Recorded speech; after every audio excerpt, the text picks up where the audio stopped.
Just a few more miles to go, Denali. A few more miles. Hey everybody, Syntax77 here. Out on a nice, pretty bright morning, doing a little walk with my dog, and two birds, one stone, testing out this new Aukey AC-LC2 action camera. Now they sent me this, full disclosure, for testing and whatnot, and today we're going to get into the features and capabilities of it, as well as my personal experiences. I'm going to try to make this a comprehensive review. In fact, I'm actually filming on the Aukey Action Camera right now. We'll switch over to a tabletop review after this intro, of course, so you can see the camera up close, and we'll go over all those features and specs, etc. We're on a bit of a noisy road here. Actually got a quiet spot right now. We have a little crosswind, but you're getting a chance, there's some wind, to see what the internal mic sounds like as well, which of course in all of these action cams is pretty much always notoriously mediocre at best. But if you're like most people looking for an action cam, what you're probably most likely after are those visuals in situations where you normally wouldn't be able to record, i.e.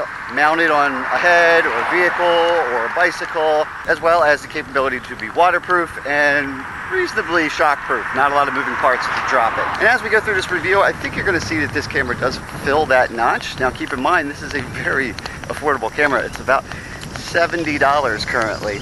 Price has changed, but that's where it's at right now. So compared to yeah, that does bring us to the elephant in the room, doesn't it? I wrestled with this when thinking about how to present this video for this review. On one hand, I want to do a standalone review of this product. On the other hand, at some point, you just got to realize GoPro created a whole genre. They're still at the top of the heap, but they're also a pro level camera. You can totally put them in certain modes, the black editions particularly, and use them on a pro level.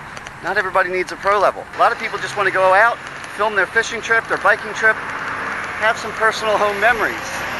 So does the Aukey Action Cam fit that bill? We're going to go to the table, check it out, compare some footage between the two. I came to the conclusion that yes, I will use the GoPro as a baseline. Emphasis on baseline. It is a more expensive, higher grade camera. A Canon 1D for $8,000 is not going to be the same as a $1,000 Canon 70D. But do you need a $8,000 camera? Do you need a $500 GoPro? I don't know. I enjoy mine, but a lot of people just want to go out, BMX biking with their friends, whatever it is, save some memories. They don't expect, need, or want to do a lot in post, like color grading, etc. They just want to capture their memories. So that's where this camera enters. It is around $70. That's pretty affordable. And I should also mention, on top of that though, they upped the ante and actually threw in a ton of accessories. The kit they send you with the camera and all the accessories, extra battery, etc. You hit the ground running. Other than a memory card, you won't have to buy anything else to get started with this thing and actually use it in a variety of applications. All right, well, I'm walking through a busy parking lot right now, so we should probably, for safety reasons, catch you guys back at the table. All right, and here we are at the table. Got the box here with all the goodies inside of it and the camera that's already out, which we were just using to film that opening sequence. And one other note before we dive in, if you are watching this video because you're seriously thinking about getting the Aukey, and you're also most likely a subscriber that's watching this video right away, just want to give you a heads up that July 11th is Amazon Prime Day, and from what the rep at Aukey told me, there should be some awesome deals on not only this camera, but a lot of their products, which also brings up another good point. I've had offers to review these action cam style cameras before, and I've kind of been skeptical and looked the other way, but Aukey is a company that I've actually used products from before, mostly battery packs and stuff like that, and I've had really positive experiences. They have good customer service and warranties, so I finally said yes to one of these action cams, and here we are. There are links in the video description. Matter of fact, any time of the year, no matter what day it is, if you enjoy these videos and you would like a way to support the channel, next time you're going to do a shopping session at Amazon, just use the link in my video description or on my website, and they will kick a few shekels towards the next adventure. All right, let's open this box and see what comes with this besides the actual camera. And there it all is. So let's go through it real quick. Whip through these items. First things first, you got your user manual and all of its really small text and all its glory. I did read through the entire thing, so I'm just going to go over everything I learned from that with you today. You do get what I usually call a skeleton case, and the camera unit just pops right in there like that. One thing I did notice about this to look out for, it does have a little bit of play, so you want to watch out for that. it will show up in your videos. Although the rattle didn't show up in my videos as much as I expected, because I think held it like this. But if you were holding this, say, by a small tripod, there'd be some rattle there. So while this is good for clipping in and out really quickly, actually faster than a normal GoPro attachment, I would highly suggest, for audio reasons, probably putting a small piece of foam or something in there if you're going to be carrying this thing around as your regular means of recording. There's also some attachments to go on that. Now you can see the back of the screen is accessible there, but if I wish, I can slide this guy on as well. There we go. And now I have a clip.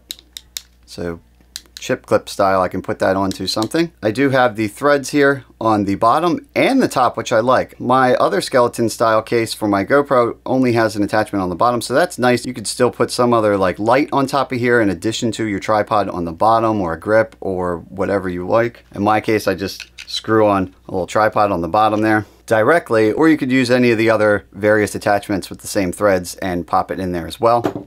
Get creative with the other items that we're about to see, which are various attachment points. You can use these by themselves or in conjunction to make all kinds of Frankenstein monsters to attach your camera to all kinds of stuff. You see this one has kind of an angle to it with the standard clip on there. This one is a more straightforward, just straight on attachment, and they can all interlock like this, and you can make different angles and all kinds of setups depending on your recording needs. This one right here I like a lot. It threads into the bottom of another attachment and then has the standard 1/4" thread at the bottom there, so you can screw on just about any standard camera accessory. I usually call this one like a bicycle mount, because you could put it on like handlebars or something, but really any sort of pipe or pole, or maybe trekking poles when you're on a hike. You put it around there, it has a rubbery kind of thing there to protect the metal or paint or whatever's on your bike, etc. And that just clamps it on, and then you attach one of those other items that you saw. A little cleaning cloth along with some adhesives to get creative with, and the, oh crap, I almost lost my camera wire, so you can attach this to something sturdy and the other side on your mount, just in case the mount did come apart. If you're nervous, you have a little fail safe there. In this bag here, you have a couple more of the adhesive sticky things mounted on these slides with more screws. So these slides, if you mounted it on something with the adhesive, are compatible with the other pieces, and you could do kind of a quick release. Slide it right on and slide it off. Here we have various Velcro straps of different thicknesses. There are 3 of those that you can use for mounting to stuff as well. They even throw in some wire ties. Obviously not the most expensive thing in the world to buy yourself, but as I pointed out before, you really can buy this kit, and as long as you have a memory card, you are good to go, other than maybe like a chest or a head mount, which it does not include. It does come with a remote, which is pretty nifty. We'll get into that once the unit is on and operating. I'll show you how to use that. And it does have a wrist strap, or you could, you know, attach it to maybe, say, the handlebars on your bike and your camera somewhere else. And if you can't reach your camera, no big deal. You just have your buttons right here for picture and video. The waterproof case, I do believe they say this is good till 30 meters, which is a nice addition. I mean, depending if you go generic or name brand, you can pay up to $30 alone just for one of these waterproof housings for a GoPro. So to have this and all the other gear is pretty good value, considering the total price tag is well under 100 bucks, around 70. And as is standard, it's got the buttons on the side that line up so you can activate the various features on the camera while it is safe in the waterproof housing. And it clamps down just like other cases of this kind that I'm used to. That's a pretty secure system in my experience. It's like a 2-stage thing to unlock it. Slide it over and then up, and your camera pops back out. There's also what looks to be a spare back to that waterproof case. I mean, it looks identical to me, so I don't see the advantages of why to use that other than a spare. I might be missing something, but it does come with a spare. A second camera battery comes with the unit as well. That's another item that I think you could easily pay $10 to $30 depending on if you go generic or not for, and that is included. So you get 2 batteries in addition to all that stuff. And then the last item is the 24-month warranty. All right, so that brings us to the actual camera. So I think how I'm gonna approach this is I'm gonna turn it on. I'm gonna go through all the features on it through the menu system and whatnot, which will hopefully both help those out there who already have the camera or expecting the camera, give them an idea of how to operate it. And then also it will give me an opportunity to go over the various experiences I've had with the camera as we go through. Now, some of you are probably just chomping at the bit to see a comparison of video. So there is a split screen of the GoPro and the Aukey. Now, I will point out the GoPro I am running in regular mode auto everything, not in ProTune. Now ProTune, if you don't know, on a GoPro is a higher level that you would use for like professional recording. It uses a flat color profile and no digital sharpening, and it's also at a slightly higher bit rate. Most people would not use this because if you see that raw footage, it's going to look ugly. Again, it's not usually used by a recreational shooter, so I just don't think that that is really the demographic that is being targeted by this camera. And also, it's not really fair to expect this camera to have those features. So all of my comparisons are on auto mode with the GoPro, and I have done 2.7K as well as 1080 comparisons, but for the most part, I'm shooting in 1080 unless otherwise specified, because I think that's just a common way to go, especially for a recreational shooter. So flip it over here. On the side here, you see the memory card slot, micro HDMI and micro USB. The memory cards on here, they suggest class 10 or higher, which I have, and maximum 32 gigabyte. In my case, I'm using a Samsung 32 gig Evo. I've also tested it with a Samsung Ultra 32. They do not suggest above 32 gig cards, but I used it with my Samsung Ultra Plus 64 gig card with no issue and recorded on it just fine without even formatting. I've used it on all three of those cards. They all work great. On the other side are some buttons for menu navigation, which we're going to use in a minute. And there's our back screen. So if I hold down the top mode button there, you heard it chime on. And one of the options on here is for turning all the sounds off for the buttons, which I've done so that you don't have to hear me beep a million times. But by default, it beeps. And you can see there's the back panel. As I click the top mode button, there's our camera mode, our multi-shot burst mode, our time-lapse mode, and our settings. Now, if you've just gotten this camera, I'm going to give you some suggestions for things to do first that I learned from using this camera. One of those things is this timestamp mode. This is on by default, so you're going to see a lot of my test footage from the first times that I was using this camera have like the old school timestamp on there where it says the date and time, which were wrong. I didn't even have it set right. Click in there and turn that off. If you do want that stuff on there, that's fine. Power frequency, this is one of those things you want to check as soon as you get it, guys. Mine was set to 50 Hertz, which is not the North American standard. We are 60 Hertz. I'm assuming this is referring to the settings for the shutter speed to deal with flicker, and I won't go too deep into it, but basically over here in North America, we use 60 Hertz, which means our power is cycling on and off 60 times every second. In Europe and most of the rest of the world, it's 50 Hertz. Where am I going with this? Light bulbs and lighting. You may notice some flickering in your shots because your camera is not in sync with the 50 times the light is blinking. So long story short, you want to set that to the appropriate setting for your place in the world. Video resolution. Let's go through the modes. Let's just break it down, okay? You got your 1080p at 60 frames per second. You got your 1080p at 30 frames per second. 720.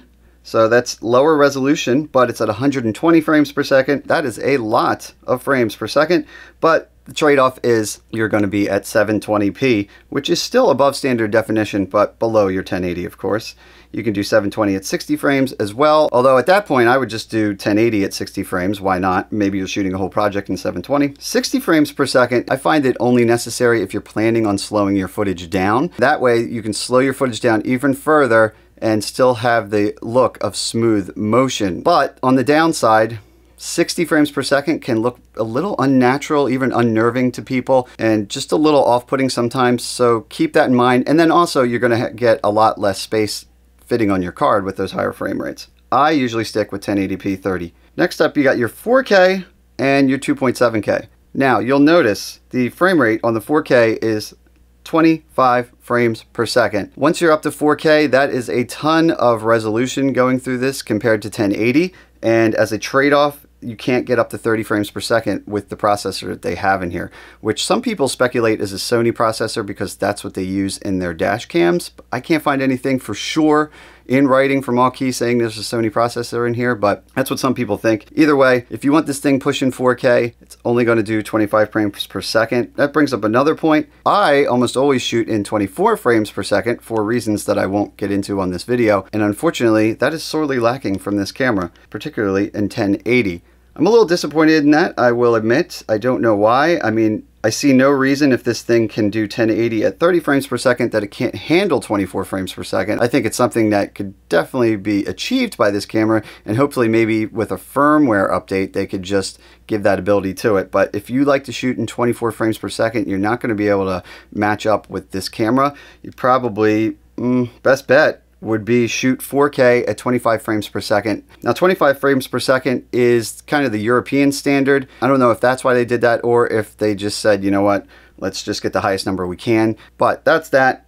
And then moving on to the 2.7K, it is 30 frames per second, so you're back to your 30 frames per second. Now I did test it with 2.7 and 4K, but keep in mind this video is presented to you in 1080p, so everything's been down-resed. Now sometimes shooting in a higher resolution, even if you're going to down-res it to a lower one, can actually make your picture look better. For instance, shooting in 2.7K, but then actually editing and exporting in 1080. In the case of this camera, I haven't seen a huge difference by down-resing, so I would say, for the most part, especially for the recreational target audience for this, don't worry too much about 4K. I think it's a little overhyped. I mean, honestly, almost none of us have the monitors and ability to watch 4K video.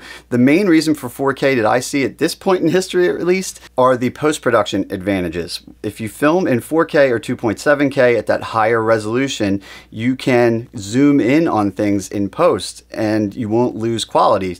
That way, when you export to 1080, it still looks good. If you're not planning to get that fancy, save yourself a ton of hard drive space. Go with 1080, either in 60 or 30 frames per second. Don't bother with the 4K if you're just recreationally shooting. And it's also going to be more taxing on your computer. So if you don't have the most powerful computer in the world, that 4K footage is going to slow you down quite a bit.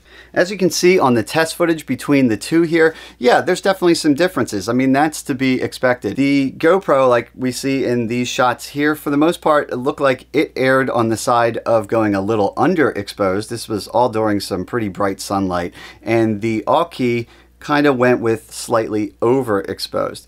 Now both of these could be fixed in post, especially that underexposed GoPro image. I could totally punch that up just with a little contrast and saturation, and for the Aukey, I could just drop the exposure a little bit, probably take the highlights down and fix it up. But for the sake of this video, and again, I think the recreational target demo for this camera, I'm not going to get into all that, and everything you're seeing is untouched as far as color grading and correction goes. This is just the footage right out of the cameras and how it reacted.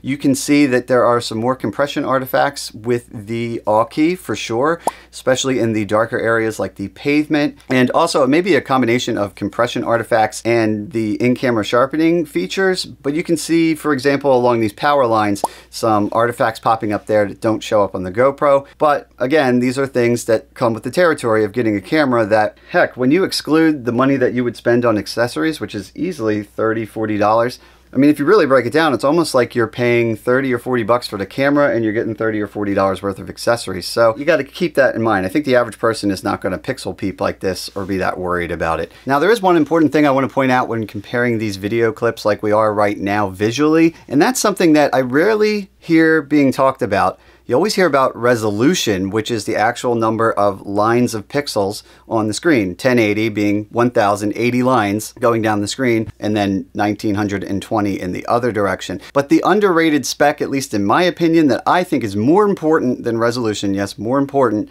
is bit rate. And that is how much data per second is that camera recording.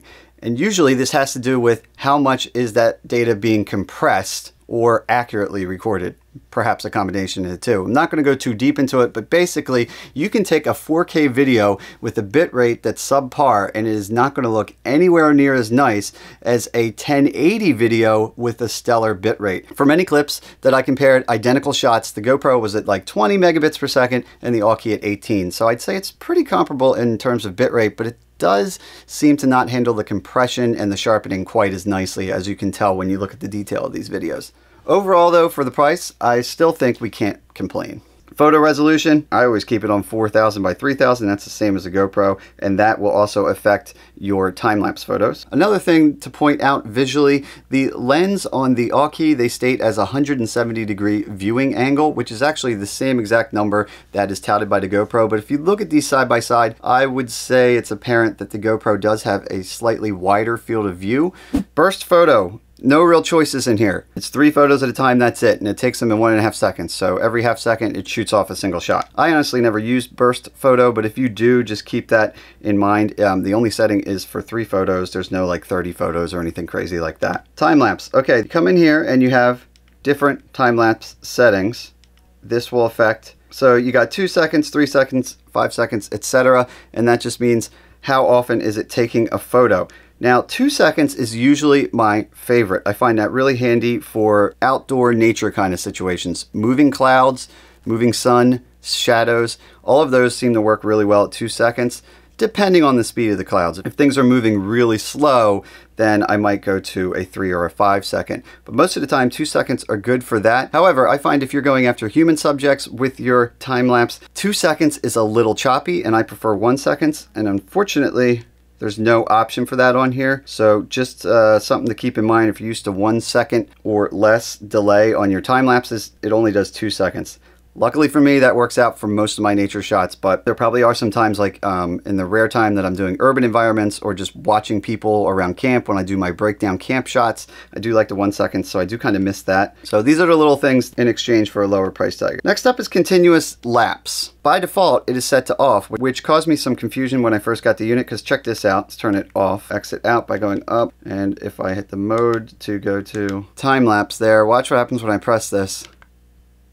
2, 1, and then it took the picture, and it takes no more. When you don't have the continuous lapse turned on, the time lapse mode actually ends up acting like a timer. Hit the button and have up to 60 seconds to get back to wherever you want to be and have a picture taken of you, that sort of thing. But for most of us, turn that on, and now it's going to keep going. And that shutter sound, by the way, is in the options. You can turn that off. Okay, it'll keep going. Now here's one downside to this. This camera has a screen on it, as you obviously can tell by now. You can set that screen to turn off at a certain time or never. Anywhere, I think from 1 minute to an hour. I have it set to turn off after 1 minute. I establish my shot, I frame it, it turns off, and I'm good. After the screen turns off, if I do want to, establish my framing again, you just hit the record button once, and it won't actually stop recording. It'll continue recording but turn the screen back on. Then hit the record button again if you're done recording. I point this out because the #1 way to kill the battery on any device is the screen and leaving it on too long. I use this backlit screen as little as possible, and there is no way that I see to adjust the brightness, which I wish there was. It's plenty bright. Sometimes I just want to turn it down to save battery. And it works just fine in video mode or when it's just sitting idle. But for the time-lapse mode, it never turns off. The screen doesn't. It just sits there. I think that's a bit of a downside, I would say. And once again, this is something with a firmware update they can fix, and hopefully will, because it's almost always a static shot and you're just walking away, and it's often one of your longest time periods that you leave your camera on. So that screen's going to eat your battery up. On the upside, I've learned over the years, whenever I do time lapses, I just bring along a external battery pack. And even on my GoPro, when I do time lapses, I leave it plugged in the whole time. That way, it will definitely do all my time lapse, and I'm not walking around, so it's not really cumbersome to leave it plugged in. Now, that shutter sound that you can turn on and off reminds me of another thing that I did wish they had the capability to do on this. The recording indicator button is up top, so when you record, this red light that's showing that it's on, it will start blinking. In the back, it has an indicator light for power that's blue, and it will start blinking to let you know that it is recording. That's great, but once you get used to using your camera, I like to turn those lights off, or at least have the ability to turn them off, because when you're filming in a low light situation, the only thing worse than having to deal with low light and filming is having a blinking red light in your shot. May not seem like a big deal, but once you start filming enough in the dark, you will notice that that gets a little annoying. Maybe, again, firmware update, they'll get rid of that, but actually, that leads us into the next point, which is low light is not a strong suit of this camera. And that's not super surprising, because for the price range, you're definitely not going to be getting the same sensor as you would on a unit that's 4 times as expensive. And as you can see from the comparison videos with the GoPro, definitely a major difference in low light. I can almost see nothing in the same situation as you see on the screen right here, even when I adjust those exposure levels. Now, to go back on those exposure levels, I will point out you can adjust that EV or exposure value all the way up or down to 2 stops, negative or positive, in various increments. And I tested that here, as you'll see. So here's a good example. I have the camera fully tucked against my shirt so that I'm tricking it into thinking it's much darker than it is. I've got the exposure up to 2 stops, positive. And when I come up, you can see those light bulbs were completely overexposed, but it's still dropped down. So it's still auto adjusting the exposure. I'm just adding 2 stops in this case to it. So keep that in mind. You're not locking the exposure. You're just giving it a boost or a cut. And here's the same test. We've reset it to 0 or the default exposure setting, and I will take it away from my shirt. Up to the light bulbs, overexposed, comes back down, and you can see that we are overall darker even though it's automatically adjusted the exposure. And that brings me to power. Let's talk about that real quick. These batteries, I did a test continuously recording. I did 30 minutes continuous recording. Now again, the screen shut off after a minute, so that's a huge factor. And I checked it, and then I did another recording, and it made it 30 minutes before the battery died. So I was able to get an hour of continuous recording out of this by minimally using the screen before it died. Not bad. Plus they give you 2 batteries, so you can have 2 hours, I'd say, on hand max. That would be best case scenario. Most of the time you're doing shots where you're using that screen, changing settings, etc. So I would say I wouldn't be surprised if maybe you only got 40 minutes to 45 minutes out of a battery, or if you were really using the heck out of that screen, I don't know, I'm sure you could get it really low. But in my case, I was able to get 60 minutes of continuous recording. Now, in the instruction manual, it says 90 minutes continuous recording while plugged in. So I thought maybe that meant max file size, but I did a test and I let it run all last night until the battery died. Ended up recording for 2.5 hours. I had it plugged in and it filled up the card at that point. It broke the files into 56-minute chunks. So if you're wondering how long you can continuously record on here in one single file, it looks like around at least 55 minutes or so to be safe, which is actually more than my GoPro and Sony cameras, which break up the files into 15-minute chunks. And format your card. Now, I did this with my one Samsung card, and like I said, my other one, I took it right out of a Mavic, plugged it in here, worked without formatting just fine, and I threw a card directly out of my GoPro in here that was formatted for GoPro. It worked just fine as well. For those of you wondering about the waterproof case, in my case, pun intended, I am using this for hiking. My main intention for the waterproof case on my action cameras is just to keep them dry during rain. I don't really take them underwater, so I don't have a lot of testing done on this as far as depth goes. I don't know if it really goes up to 30 meters or not, but I can tell you that it does keep the camera dry. I would never expect my camera to get wet in here with rain, but if you really want to see it submerged, like, well, hold on one second. Look out! As you can see, there it is in the case. I still have a nice clear view of what's inside there. Got my buttons there to do all the menu navigation we were just doing. The mode button on the front and the record button. So let's see. Hit the record button and I don't know. Hey, it floats. All right, well, that would be a good thing. That's how it submerges and apparently floats. We went over the visuals, but let's talk about the audio. Now, like I said in the beginning, audio is never really a major consideration on these action cams, but I will point out the audio on this side by side with my GoPro, well, here, I'll just play it for you. Sound test 1, 2. Sound test 1, 2. Testing the volume levels between the Aukey and the Hero 3. Both have no cases on. This is simply a sound test. Sound test 1, 2. Sound test 1, 2. Testing the volume levels between the Aukey and the Hero 3. Both have no cases on. This is simply a sound test. As you can tell there, I didn't doctor that up or touch it at all. A lot lower volume on the Aukey. In fact, when I really dug into it, it looked like about 10 decibels lower on the Aukey compared to my GoPro, and a little less bass, which is actually good for wind noise, but a little less bass and a little more treble in the sound. Now, the intro in the beginning, I didn't EQ it at all because I wanted to give an accurate representation, but I did boost the audio because, I mean, I at least need people to hear me. I'd say at least in your video editor, even if you have a simple one, just boost your audio a bit and you'll be okay. Now, of course, anytime you boost audio, you also boost noise, but you can make it work. Overall, I would say, just like the video, Didn't expect it to be, and it wasn't the same level as the more expensive gear, but again, that's a trade-off. Let's look at the remote and its functions. Red button has a picture of a camera that will take still photos, and the gray button will start video recording and stop video recording. So let's try it out. No matter what mode you're in, when I press this gray button, you will notice that it has switched over to video mode and is recording. So if this was mounted on the roof of your car or somewhere on your bike where you can't get to it, you hit that button, no matter what mode it's in, you know as long as that camera's on, it's now recording. When I press this button again, it has stopped recording. One thing that I did think of as I was playing with this, what if you have this mounted somewhere where you can't see it and you get a little confused about whether you've started recording or stopped recording? You may get out of sync at some point and you're recording when you think you aren't, and you're not recording when you think you are, and you miss a shot. Well, let me show you this. So anytime it's recording, if I hit the camera button, it will override and stop recording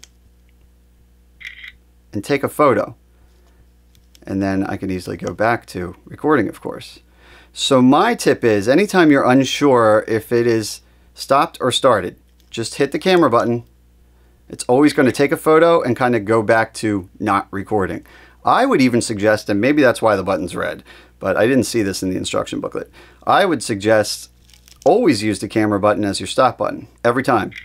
You'll end up with some extra photos that you don't need, but they don't take up a ton of space compared to video, and you'll have the peace of mind that you really are stopped when you think you are and recording when you think you are. And speaking of the remote, there is also the app. All you have to do to get Wi-Fi set up on this is simply press the down button, and it's going to say Wi-Fi on. Now, another power tip, always make sure your Wi-Fi is off unless you really need it, because that's going to drain unnecessary power. But now the Wi-Fi is on, and if I go to the Wi-Fi on my phone and I connect to Aukey AC-LC2 and I put in a password it'll ask me for, and that's 12345678890, and now I am connected to the Wi-Fi coming out of the camera. And there, now you'll see I do have a video feed. It says Wi-Fi connection ready.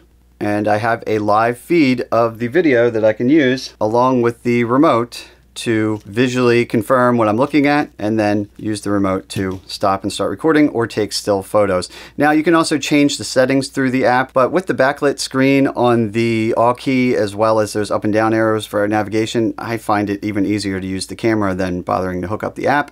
I would use this mostly just for visual confirmation when you are not right next to your camera. So that's the app and remote. At this point, I think we may have covered all the bases. Overall, I think it is totally worth the price for all of the stuff you get. I mean, just the camera alone would be enticing to look at, but to get 2 batteries instead of 1 and all of those mounting options all in one kit, I mean, you're good to go. You buy yourself a memory card, 32 gig card, I think was close to 3 hours of video. So you're looking at still easily under $100, and you don't need to buy anything else. If you're out there and you've been flirting with the idea of getting an action cam and just never brought yourself to do it because of the upfront cost, or perhaps you already have an action cam on the higher end like me and you want yourself a B or even C-roll camera, there you go. You could get a couple of these for still less than a single higher end unit, place different camera angles and whatnot, especially using that remote that we saw, and you'd be good to go. So links are in the video description. I'll also put some links for Prime Day just in case there is a deal on this. There you have it, the Aukey AC-LC2 Action Cam. Till next time, I'm Syntex77, and you have fun out there.